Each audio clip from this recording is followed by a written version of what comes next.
cryptocurrencies. How many cryptocurrencies are there in in this world today? So there could be millions. Sitting here in an interview, I can create a crypto because creating crypto is not hard, right? Right. Creating crypto is like registering your company. If I ask you how many companies are registered in India, like probably hundreds of thousands. Yeah. But how many actually do business? Yeah. Probably 5% of them. Some people just register the company and never do anything with it. Right. So Right. how many, basically what I wanted to ask was that how many of them are of a decent size Sure. scale So probably and worth investing in? yeah. So probably about 500 to 1,000. So I wouldn't call it worth investing because I think you're so okay. Let me take a step back. There are stocks which are traded in the market, right? Those we call who have proven themselves over time. And SEBI has allowed even retail investors who are still not that mature to be able to invest in these companies. But do VCs invest only in these 500 or 1,000 companies? No. They will look and invest in startups, which are, probably 10 times more than Riskier. uh, 10 times riskier, as well as in numbers also 10 times that 3,500 stocks which are trading on the NSE, right? Correct. So different level of investors have different risk levels and different level of ambition as well. And that is why maybe, as a retail investor, if you're new to the crypto ecosystem, I will say for you, only two cryptos exist in this world: Bitcoin and Ethereum. Start there. Nothing more than that. No, don't go to meme coins, nothing, nowhere else. You just invest in these two.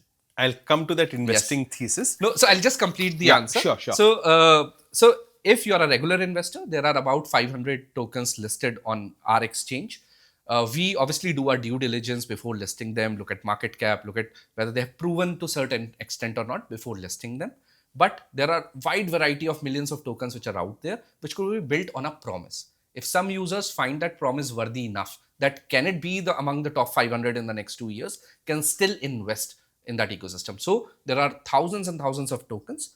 500 who are probably listed on good exchanges are the ones as a retail user you should consider to start with. Once you have more knowledge and can take more risk, then you can move towards other tokens who are building the next ecosystem or the next top 500 token for the future, but not until you understand this ecosystem well enough. So gold is mined, so is Bitcoin. The process is very different. Uh, I think, if I'm not wrong, every 10 minutes a certain number of Bitcoins are mined. This number of Bitcoins that are mined every 10 minutes gets halved every 4 years.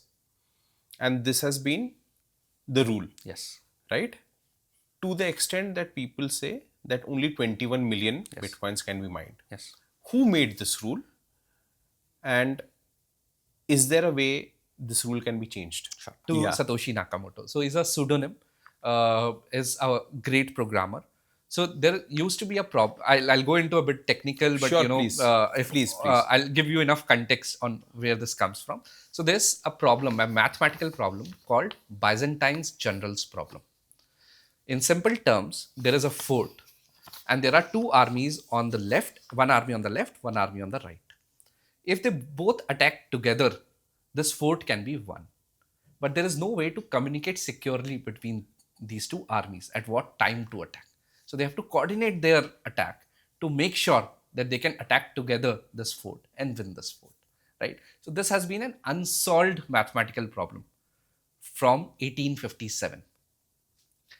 Through blockchain, this was the first time a process was created where two parties can contact each other without a trusted third party in between to be able to communicate securely between the two. And that is what is called blockchain. And this is the Byzantine's general problem. First time in the world in 2009 is where Satoshi Nakamoto, a pseudonym, a developer, who kind of created the blockchain ecosystem, which ended up solving this problem. This is exactly that. It is a link of these records that I transferred you 1 rupee that is on the blockchain.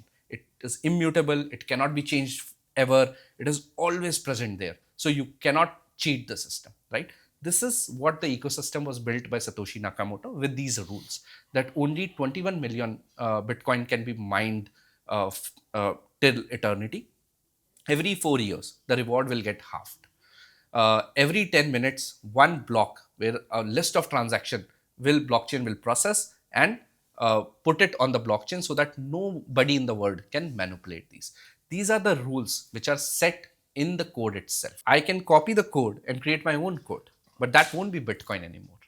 That would be a hard fork. That would be, say, Bitcoin X or new Bitcoin. So the original Bitcoin cannot be modified. If you modify that, it will create a new fork. Why can't the original code be changed? So to change the original code, what happens is there is a process called consensus across all the developers that need to happen. 51% need to agree for that change to happen. If 51% agree, that change can be part of the ecosystem. But to change it fundamentally, 51% will not agree. In a nutshell, if we have to conclude that it cannot be converted from a Yes. finite to an infinite. Yes.